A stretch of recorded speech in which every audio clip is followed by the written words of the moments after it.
founder of Sunseed The Journey, and today's host, Amritat Cohen. Hello, everyone, and welcome again to our Sunseed Wisdom Talks. I'm director of the movie Sunseed The Journey and producer-director of the new movie to be, with your generous help, Sunflower.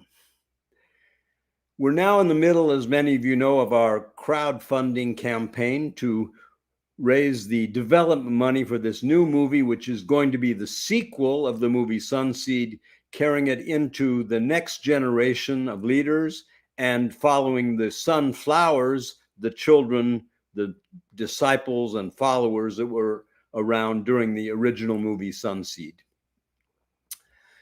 These wisdom talks are available. You can look at all the past wisdom talks by going to our website, sunseed.org/wisdom talks. Today, I'm so excited again to have some more time with someone who's been a constant guest with us on our wisdom talks, was there for our crowdfunding jamboree 2 weeks ago. She left her home and life in California to become a sannyasi in India and dedicate herself and her life to service and inner growth.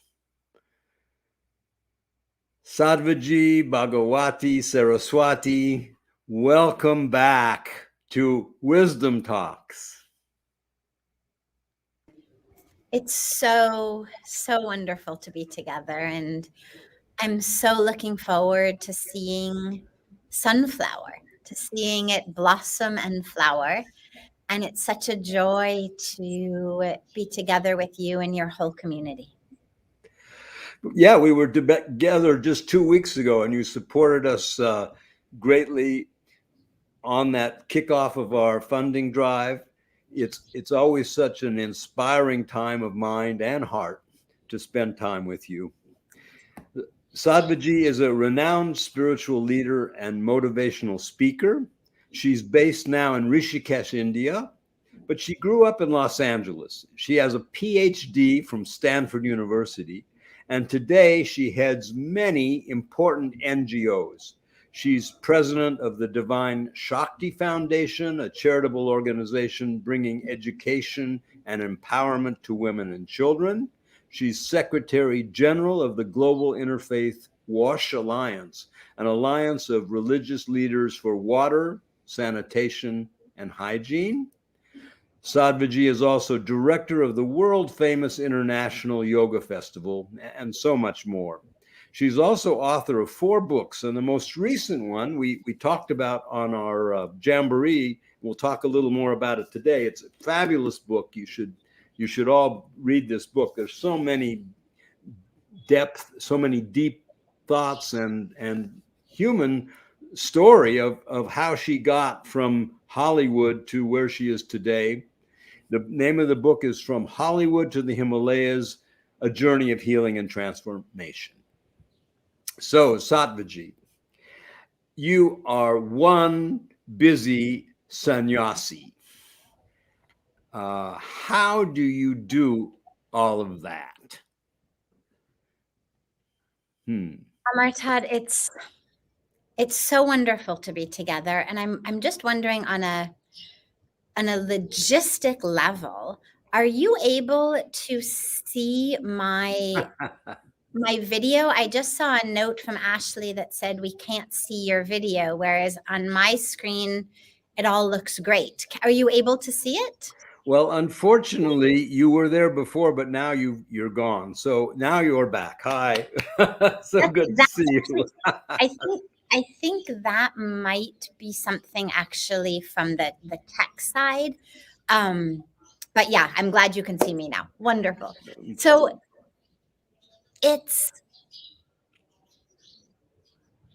how do you do all this? Yeah. How can you keep it all together?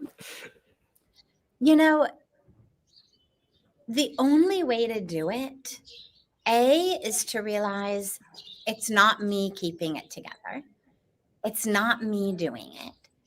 And number two is to realize there's no borders, no boundaries, no divisions, no breaks between the different aspects of my life. So if you see something as work, then it feels, there's an emotional component to it that feels tiring and a burden, and as though you are doing something.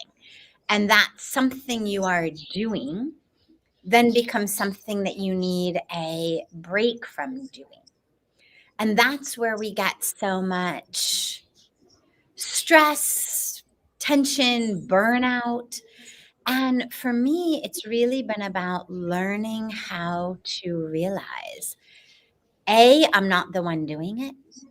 I'm just an instrument in the hands of the divine. That's the prayer every morning, is just, oh God, make me an instrument. You know what needs to be done. You've been running this show for a really long time, very beautifully. Caterpillars always become butterflies, seeds sprout, become trees, they give us fruit. Rivers flow, they give us water, the sun rises, the moon rises. There's a perfection in the universe. Even more perfect, the less we as humans tend to try to interfere with it. And so to really just say, use me in the perfection of this creation. Let me be a tool. It's like the prayer of Saint Francis of Assisi. This isn't just a Hindu concept or an Indian concept. In Sanskrit, we talk about nimitta matram, meaning to be a tool, to be an instrument in God's hands. And then you look at Saint Francis of Assisi telling us, oh Lord, make me an instrument of thy peace. Where there is hatred, let me sow love. Where there is darkness, light. Where there is despair, hope. It's the same prayer. It's what Lord Krishna teaches to Arjuna in the Bhagavad Gita. When Arjuna says, I'm not going to fight this war, forget it. How am I going to be able to, kill these people, do this? How can I fight this war?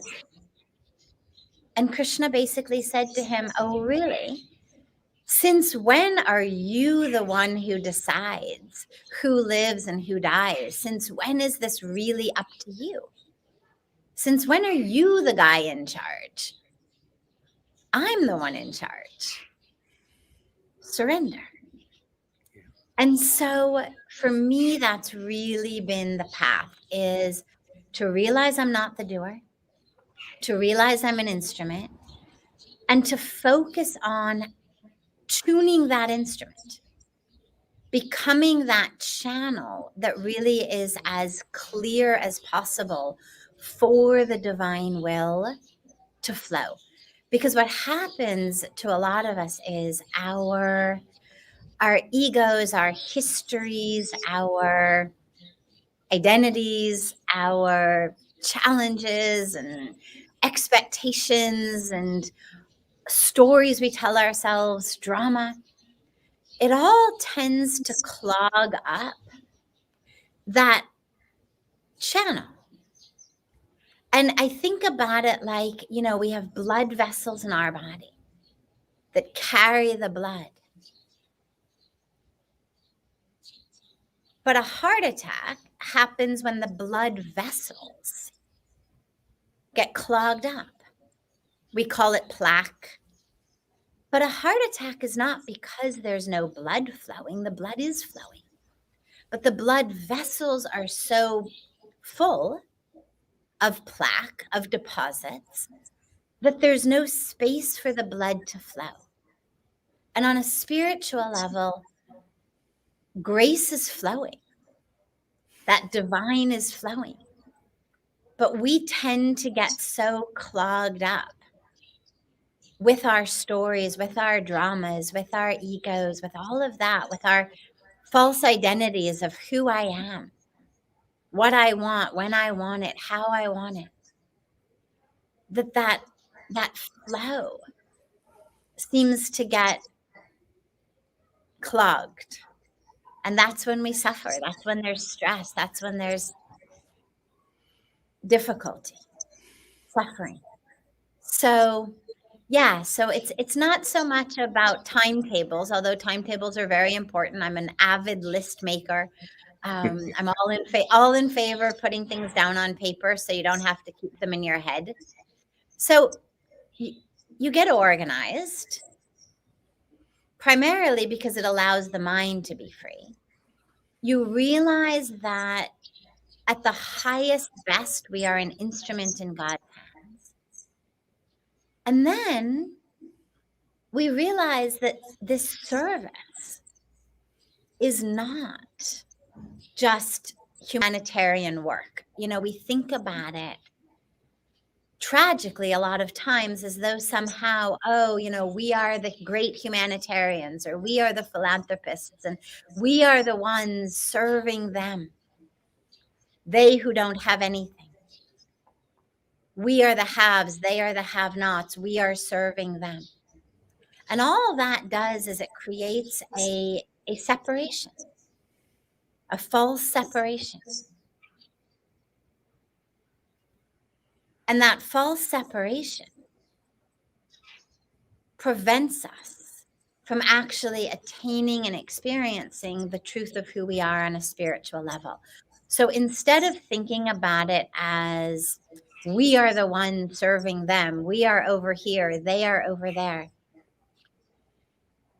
think about it as a spiritual practice. To see the self in the other. To see that same divine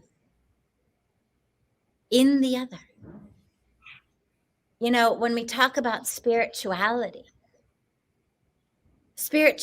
literally just means of the spirit, pertaining to spirit.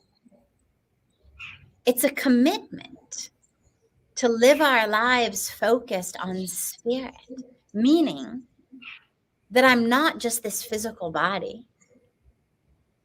I'm not the size and the shape and the height and the weight and the bank account and the stories and the history. I'm spirit that flows through the body. I have a body, but ultimately the who I am isn't the body. The body's the vehicle. Who I am is the spirit that flows through. And who you are is the spirit that flows through you. And my body may be playing a role of the giver, the one who has. And your body may be playing the role of receiver, the one who does not have. But ultimately, at the core, we are one. That spirit that flows through me flows through you. There's no place I end and you begin. And so we serve as a spiritual practice to learn to see the self, that divine self, in others. And well, so you certainly spend, I mean, we'll get into in a minute, all the different ways that you serve. But I just want to spend one moment before we get there to talk about the moment that you made that decision, or maybe it was over a period of time. You made a decision to take the vows of renunciation. I think it was like 5 years after you first got to India or something like that. What was the process you went through to decide to become a monk, a renunciate? So for me, it was really interesting because I was not someone who had ever abstained from anything by any sort of virtue or value. I was not raised to believe that abstinence was any kind of a virtue to be cultivated.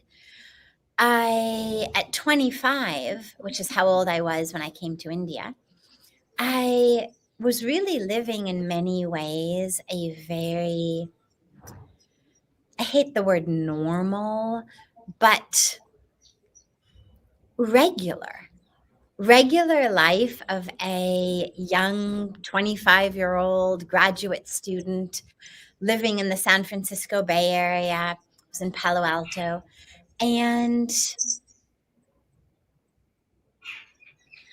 not abstaining on any level.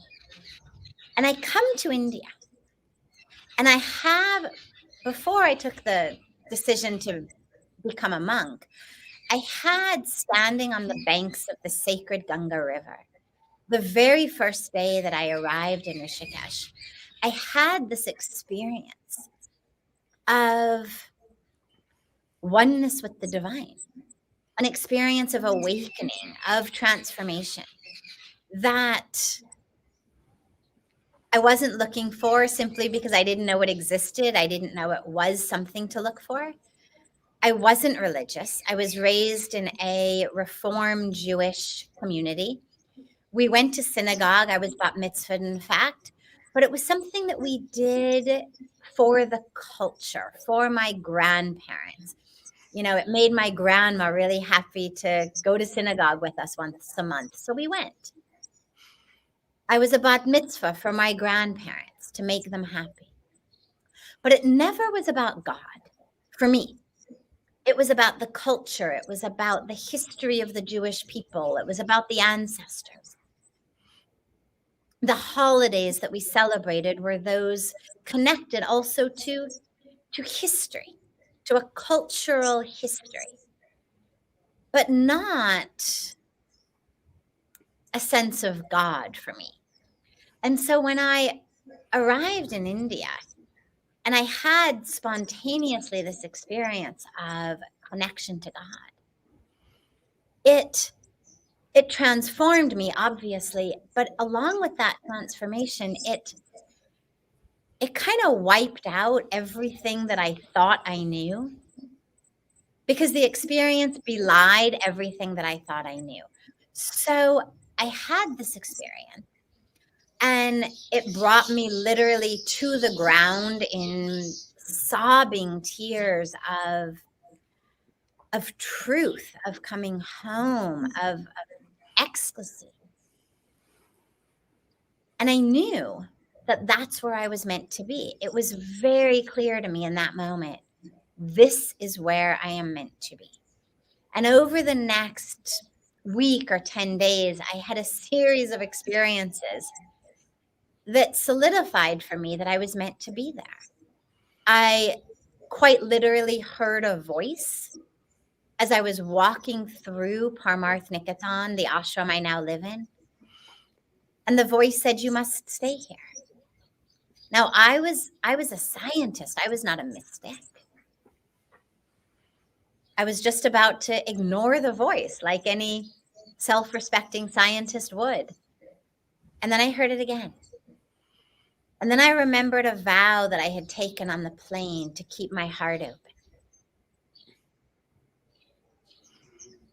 And about a week later, after I had finally met Puja Swamiji, one of the most revered spiritual leaders in India, the head of Parmarth Niketan, the being who since has become my guru. At the time, he was just this amazing, amazing being. And after I met him, and I walked out of his area, and I was planning to walk out of the ashram and head up to the mountains, my feet literally got stuck to the floor of the ashram. I literally could not move. It was like the ground of the ashram reached up and grabbed my feet. So I had a series, and there were more, but in the interest of time, we'll leave it there. There were a series of events that happened that made me know this is where I am meant to be. And as I realized that, it was like the universe, the capital U universe, came through and sucked out of me everything that was not conducive to living the life I was meant to live here. And so desire for anything ranging from bagels and avocados to sex and everything in between just kind of it felt like there was a dust buster or, a vacuum cleaner with one of those attachments that goes into your corners and sucks everything out. It was like God came through me with one of those and just sucked out desire for things that I wasn't going to get here. There aren't bagels. There weren't avocados at the time. Now slowly they've started coming. But it wasn't a matter for me of great tapasya or great sadhana to make that decision. It actually happened so normally and naturally. It was like all of those desires really just disappeared. I was in a state of such ecstasy and such divine intoxication that everything else, again, bagels or sex or anything in between, just paled in comparison to the experience I was having. A couple of years later, after I took sannyas, I'll come back to the sannyas in a moment, but a couple of years later after I took it, interestingly, the desire started arising again. And it's a beautiful story. I won't share it here, but it's all in the book, by the way. It's all in. I mean, yes. there's. I mean, all the things that you came there with your husband, and then he said you got to leave, and you said no, I got to. I mean, there's so much. We don't have time, but you got to read this book, ladies and gentlemen. I'm telling you, it's fabulous. Go ahead. Sorry. Thank you so much for your support. Yeah, it was an amazing blessing to write Hollywood to the Himalayas and to share all of these stories and to share my journey of healing and transformation. And so as I knew I was meant to stay, the idea of moving forward on this path, on this incredible spiritual path experience, I try not to think about it actually as a path, because a path implies that there's somewhere you're going and you're not there yet. And while I know there are higher and deeper levels of opening and expanding and unfolding, I don't think about it like a path or a journey. I think about it as just an unfolding of the layers of ignorance, of ego, of falseness, of identification, of story, of drama. And as the layers peel back, there's more of the experience of the truth of the self. And as I was having more and more of those experiences, as layers were just peeling back, I knew this was the path I was on in terms of the path of renunciation. It actually was very, it wasn't one of those kind of pros and cons lists or a lot of rumination, what to do. I just knew. In fact, I was asking Puja Swamiji, my guru, long before he let me do it. I was asking him for years. I want to take sannyas. I want to take sannyas. Let me do this.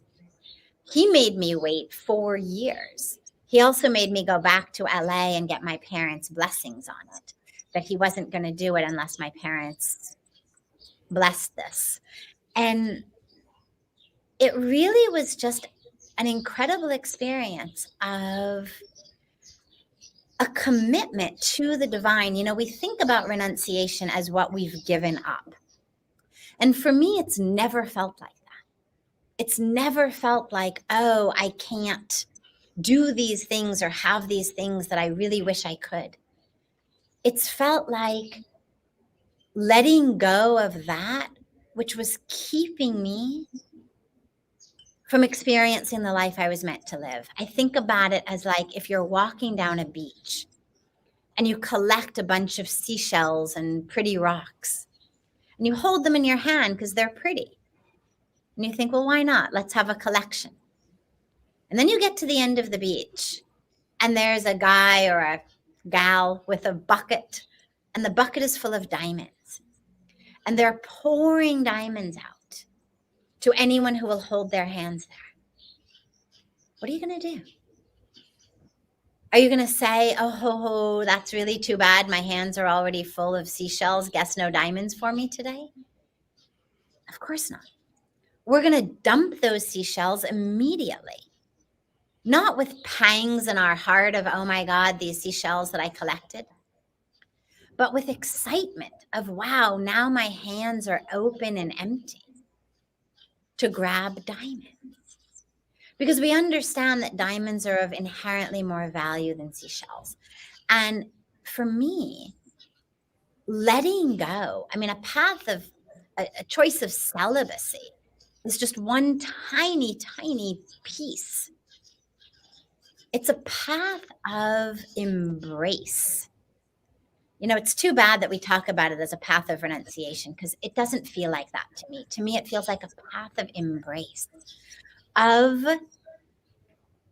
the divine universe, of the divine creation, of the opportunity to live in alignment with the fullness of who I am. Well, certainly giving up the world for you didn't mean getting away from the world. I mean, your life has become a total life of service. And I'd like to talk a little bit about some of those areas of service. There's so many. Let's, between the Wash Alliance, the Divine Shakti Foundation, the work you're doing for the environment, maybe you could pick one of those that you would like to talk about for a few minutes, because your work is so all-encompassing, and how that, as you said, is a spiritual act, right? In fact, the word in Sanskrit is kar seva, which is actually, most people just call it seva, right? But it's actually, you always speak about from the head to the heart to the hand, right? Well, kar seva is, right, if I understand it correctly, is the hand in service. So it could just talk a little bit about your work in Hands for Service, if you don't mind. Sure. And of course I don't mind. It's lovely.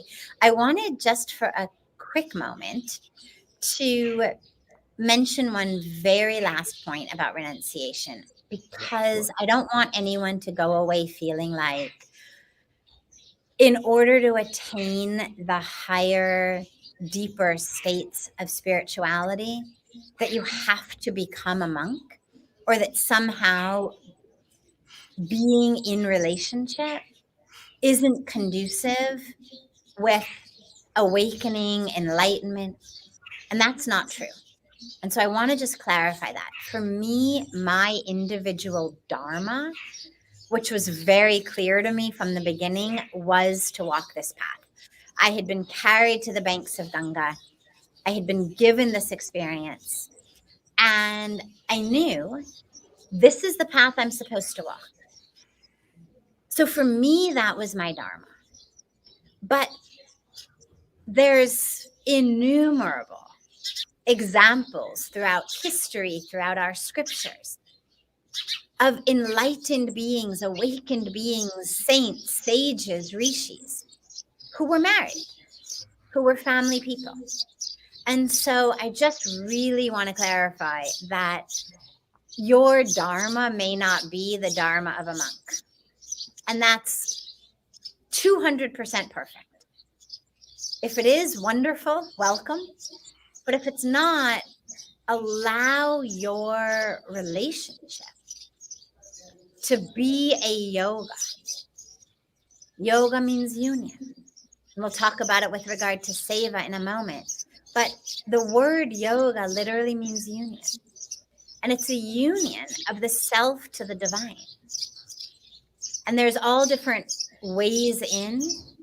In the Bhagavad Gita, Lord Krishna speaks about Jnana Yoga, the yoga of wisdom, Bhakti Yoga, the yoga of love and devotion, karma yoga, the yoga of service, of action. But relationship is also a yoga. Clearing your attachments and expectations and identities, false roles, false self in relationship can be a very, very powerful tool for your awakening. So I just wanted to clarify that, lest no one should go home feeling like somehow they need to relinquish relationship in order to attain higher states. And in terms of the service, yeah, it's when you think about karma yoga. So as I said, yoga means union. Karma means action. So karma yoga or kar seva or seva, but literally the Sanskrit of karma yoga literally means action that is rooted in, founded upon the truth of union, or and action that leads to greater union, greater oneness. And so the seva that we do is that which is rooted in oneness. As I said earlier, there's no place I end and you begin. That spirit through me flows through you. So in the same way that I feed myself when I'm hungry, I feed you because your hunger is my hunger. I think about it like if you were walking down the street and you trip and you fall and you injure your right leg. The left leg is going to pick up extra weight. We call that limping. But no one has to say, oh, great, amazing humanitarian left leg. Hey, could you do me a favor? It's just going to do it. It understands that the right leg is self. And it's not going to say, hey, I need a vacation. When is the right leg going to pick up extra weight? It's just going to keep doing it as long as needed. And so we serve like that with the awareness that all is self. Whether it's hungry children, whether it's women getting attacked by wild animals while they go into the jungles to go to the bathroom because they don't have a toilet at home, whether it's rivers that are being polluted, trees that are being cut down, indigent villagers ailing because they don't have money for medical care. They're all self. And so, yeah, as you mentioned, a lot of different organizations, different seva. We work for water because water is life. Without water, there is no life. Our human body is water. Everything that flows beneath us, through us, connecting us, it's water. And yet the United Nations estimates that by 2040, the world is only going to have half the drinking water it needs.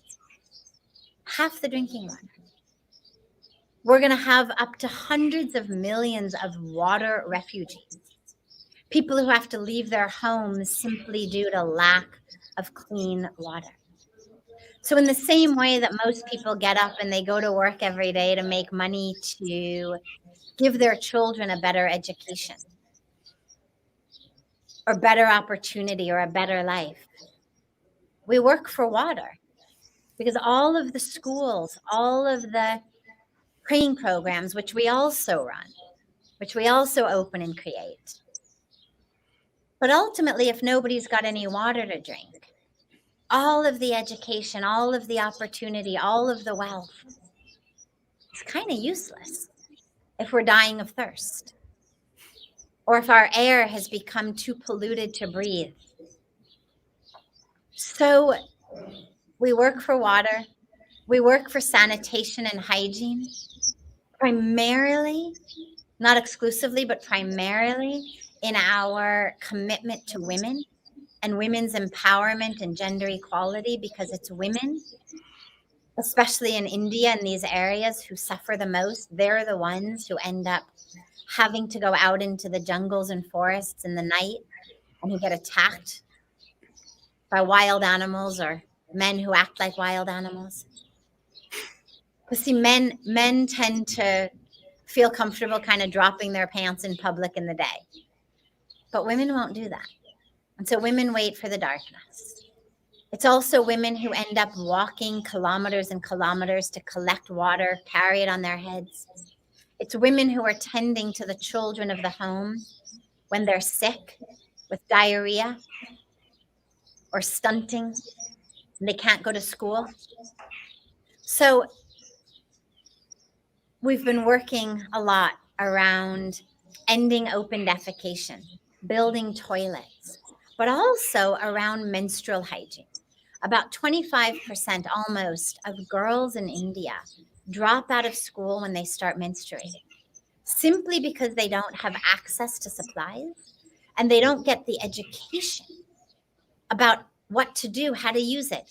About 70% of girls learn about menstruation when they start menstruating. And so if you miss enough days of school every month for enough months in a row, they end up dropping out. And so we do wide scale menstrual hygiene programs around ending the taboo around menstruation, around building toilets in schools, around giving menstrual hygiene education. So that's one whole sphere of work. Well, And that, of course, goes into our Divine Shakti Foundation, where we build and help and run and, sponsor some here and help over there and build over here. Free schools and free women's empowerment programs and vocational training programs to really give them the opportunity to flourish in whatever way their lives are meant to flourish. And through that education, through that training, to really be able to be independent and self-reliant and choose they want to walk. I just want to be able to sit in front of you and in India and take my cameras, right, and film all of these, because we're just scratching the surface. If we talk about the service that you're doing, you talk about the the answers that you have for people who think we're on our last clock of destruction. The world's past the tipping point. We're 5 minutes away from nuclear destruction, which is also true, but not the end of the discussion. But what I want to do is I want to ask you one more question, and then I want you to lead us in a meditation, because at the end of the day, our words are great, but the silence is perhaps even more important. But I do want to just tell our audience that one of the focuses of this wisdom talk today is to be able to get you, the audience, to contribute so that we can make the next movie Sunflower. Now, Sadhvi, you're not really a sunflower. You're more like a sun sprout, because you're the next generation after the flowers, right? Like last week we had on Shahabuddin, who is actually with the teachers in the movie Sunseed, and he's doing a program in the Holy Land, bringing together the Abrahamic religions. And I'm actually going to go there next week to start making the movie Sunflower, because some of you have already generously contributed. We have a long way to go. So please donate. Go to our website at sunflowerthefilm.com. Give us a little bit or a lot. It doesn't matter, but we're going to go to India. We're going to go all around the world, to South America. We're going to find the sunflowers and the sun sprouts like Sadhvi, and the sun, I don't know what the next generation to call them, the sprouts of the sprouts, right? But what I want to do now is turn it back to you, Sadhvi, and to talk a little bit about meditation. I mean, we're just scratching the surface today, but the thing about meditation, it's a lot of people use it today, many different schools. There's a lot of confusion, and then there's a lot of great things happening. So maybe you can talk a little bit about what meditation is. But you know, when many of us were drawn into this search, as you say, it was a path. Maybe that's the wrong word. We wanted to have, that's the wrong way to say it, but we did. And enlightenment, you know, liberation, to get out of this cycle of limitation. So can meditation be that? And in fact, has that been important for your life to be, you know, oh, it's such a big question, to be liberated and free? Beautiful. The meaning and purpose of life and how to get there in 3 minutes. Sorry. That's okay. Here we go. It was not a purpose of my life before I came to India. I never thought about it. I never had heard the word liberation or freedom in the way that it would be actually something that would mean anything to me and my life. So no, I was not searching. It feels really silly to say that 25 years later. I wish I were searching.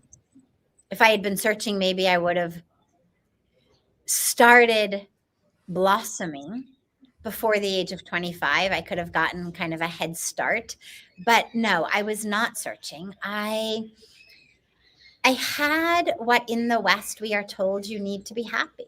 I had a lot of opportunity, a lot of privilege, great education, all of this. And even though I was definitely not happy on a deep level, I had attributed a lot of that, most of that, to the trauma that I had experienced in childhood, the abuse, the abandonment that I had experienced. And I hadn't attributed it to the fact that the idea of happiness and peace and meaning and purpose coming in a career, a social life, a relationship, that it wasn't there. That had never occurred to me. We're told these are the things you need in order to be happy. I had those things. And I wasn't happy because I had been traumatized as a kid and because I was a severe bulimic. And, you know, that to me was the reason that I wasn't happy, not because the whole direction was wrong.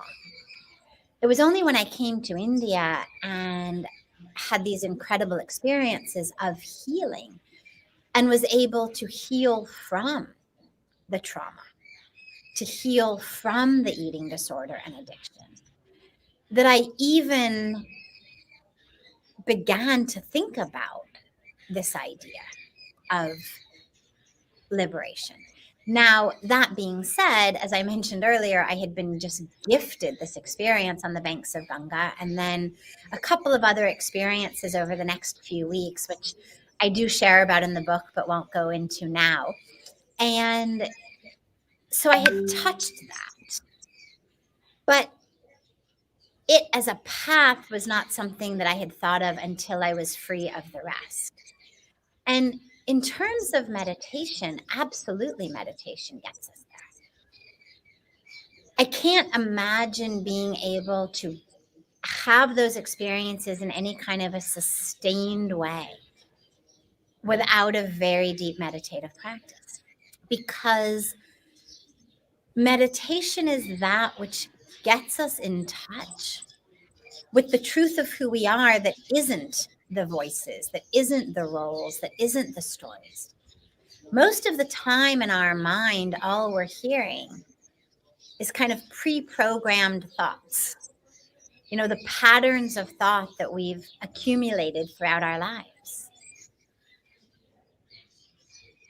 Meditation helps us to be free of those patterns of thought, even temporarily, while we're meditating, so that we can have the experiential awareness of who we are that isn't the body, that isn't the story, that isn't what our mom told us, our dad told us, our fifth grade teacher told us, what every commercial and advertisement is telling us, but that just is who we are. And in order to have that experience, you have to be free of those other false identities. I think about it like a hot bath. If you come home from work and you're stressed and tired and decide you're going to take a hot bath, well, in order to get that experience of, you have to first take your clothes off. You've got to get naked. If you get into that hot bath in a suit and tie and shoes and a hat or heels and a tight dress, you're not going to have the experience of, and in the same way, in order to have that experience of who we are, we've got to become free of who we are not. And that's the critical piece. And that's what meditation shows us and gives us, is that ability to be free of those voices, of those identities, and to be able to touch a truth about who we really are. And that awareness in those moments. And so we meditate. But regardless of how we're meditating, regardless of whether it's mantra or breath, mantra or breath, regardless of whether it's open-eyed or closed-eyed, regardless of where we're sitting, in the dark, in the light, what we're focusing on. The ultimate goal of meditation is to create a stillness in the mind, a quietness in the mind into which that truth of who we are emerges. It sprouts, it flowers, it becomes our experience. So that's where meditation gives us that experience of enlightenment. Because we can only experience enlightenment when we're free of the darkness of ignorance. The darkness of ignorance that says you are your body, you are your role, you are your career, you are your relationships, you are your bank account. That's the darkness. Not darkness of evil, but just darkness of ignorance. And enlightenment, my guru always says, enlightenment doesn't mean you grow horns. It's not like suddenly you've got horns on your head or you look different. It's that you move through the world in a different way. Not in the darkness, but in the light of who you are. So yes, meditation is the way. I want to leave it there because I want you to lead us into the light with your meditation. I know you have another commitment to go to. And it's so great, everything that you said. Appreciate it dearly. One of the things that you have every year is an international yoga festival. It's in March in Rishikesh. And I think it's very wonderful that you've invited us to come and film there. So I ask again, the audience, please, you can look at our website, donate at sunflowerthefilm.com. You'll see there's a little barometer. We're halfway to our goal. We really need to get that other halfway there in order to make it to India in March and film with Sadhvi and the 40 or so fabulous guests that you have coming as speakers there. It's going to be wonderful. But I'm going to shut my mouth for a few minutes and close my eyes and let you take us into meditation in the time that you have left. And then I'll come back one more time and speak to our guests. Sure, beautiful. And we look so forward to having you all with us at the Yoga Festival. And we invite all of your community to join us as well. You can see all about it on internationalyogafestival.org. Very simple, internationalyogafestival.org. It's the 8th to the 14th of March. And it's right here in Rishikesh on the banks of the Ganga in the lap of the Himalayas. And yeah, we have renowned yogis, spiritual masters coming from all over India and all over the world, a whole variety of different yoga lineages. In many cases, the heads of them, the founders of them, the top teachers of them, and also very deep teachings around yogic philosophy, how to implement it in our lives, meditation, pranayam, and of course, daily sacred fire ceremonies on the banks of Ganga. And don't forget the music, the kirtan at night. Absolutely. Absolutely. Beautiful. And they'll be in the movie, maybe, if they come, because we're going to be filming it. Yes, exactly. So let us just spend a few minutes together. Close your eyes. And allow your awareness to pull from the world outside of you to the world inside of you.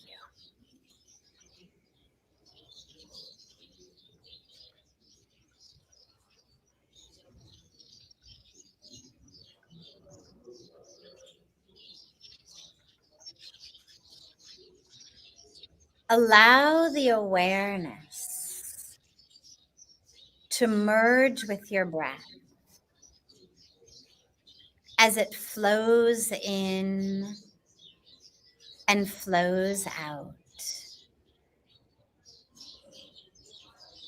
Don't try to change it. Just allow the awareness to merge with the breath.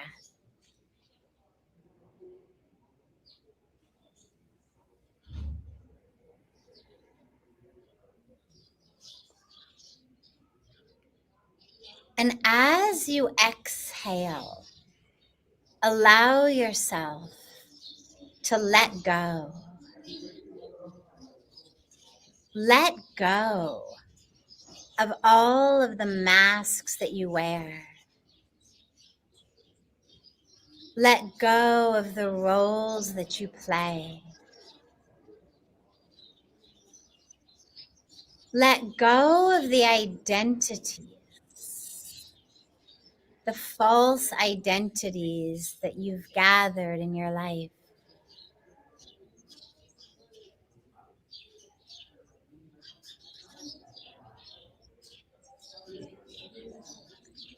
Let go of the history, the stories of your history. Let go of it all.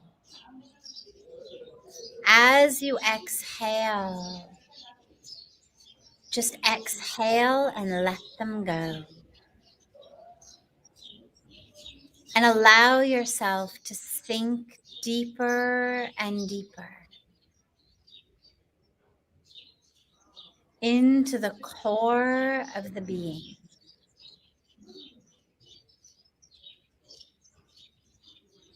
Deeper and deeper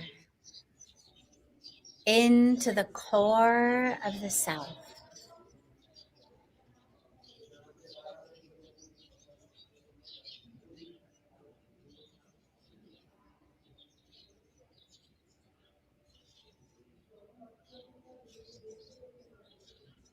As you exhale, just let go.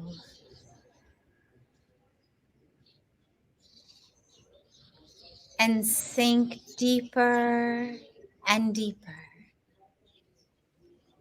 into that source within the self, that source of light, that source of love.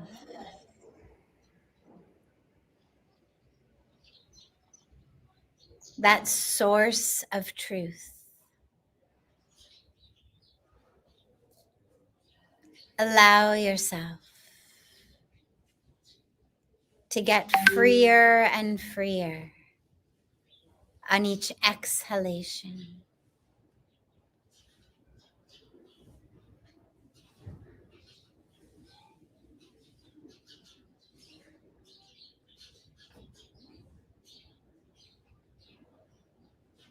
If the mind wanders or gets distracted, don't worry.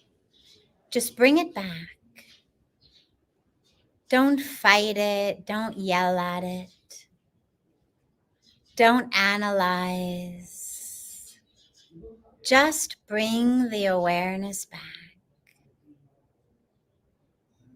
Back to the breath.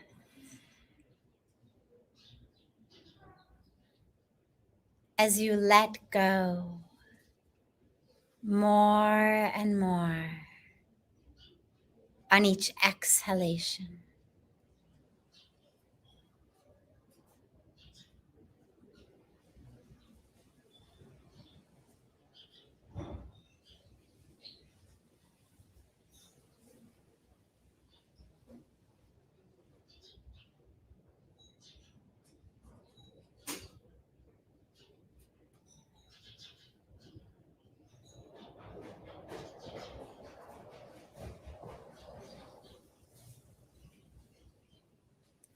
Slowly and gently, bring the palms of your hands together at chest level.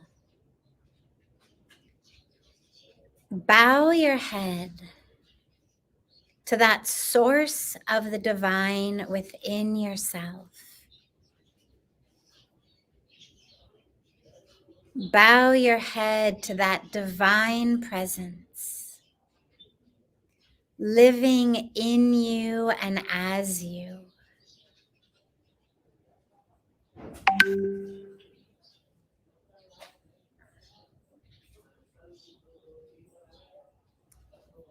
Gently rub the palms of the hands against each other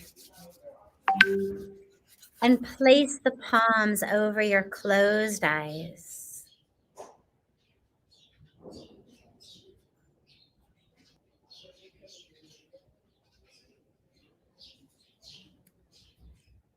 Gently and slowly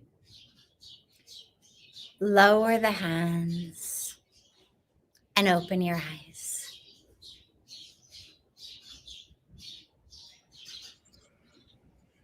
It's been so beautiful to be together.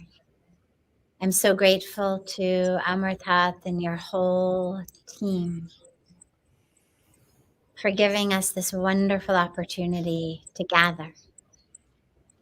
And I look so forward to welcoming you all here in India for the International Yoga Festival. I look so forward to seeing the Sunflower movie. And I look so forward to hearing all of your thoughts when you read Hollywood to the Himalayas, or Hollywood to the Himalayas, as we say in America, and how those teachings, how the experiences that I've had, the lessons I've learned, the healing and the transformation I've been gifted, how that can be yours. Because it doesn't mean you have to necessarily travel from Hollywood to the Himalayas, but just that you can change your way of thinking, your way of moving through your world. So I really look forward to hearing your thoughts and how you are finding healing and transformation in your life. And so much love. So much love to all of you. We're deeply grateful to everything you're giving us, and we can't wait for more. I can't, at least. Thank you, Satvaji. And to everyone else, Just a final word before we let you go. It was very interesting for me, and probably for you too, to do a meditation while the birds were chirping, and and life was going on. You can imagine. We like to take ourselves away into silence, but most people in this world need to meditate. All of us need to meditate with whatever is going on, and take it in as part of the experience of being here now. So, my friends, you can see the replay of this wonderful wisdom talk. It will be available on our website at sunseed.org /wisdom talks.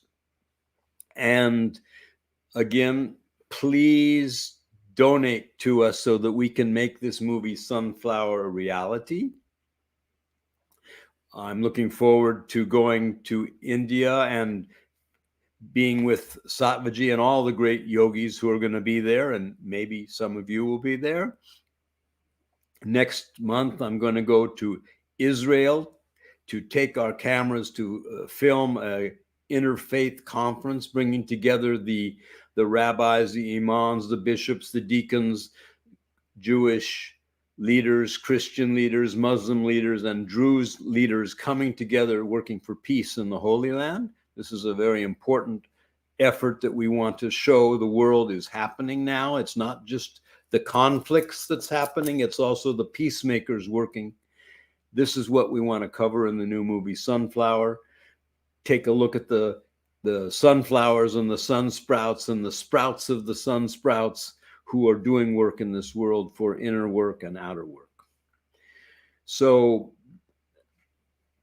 this is our last wisdom talk for this year. We're going to keep having our fundraising drive for a few more weeks. This is our special Thanksgiving offering. And so for Thanksgiving, maybe we can just take a moment of silence to be thankful for everything that we've all been given to be able to share this together.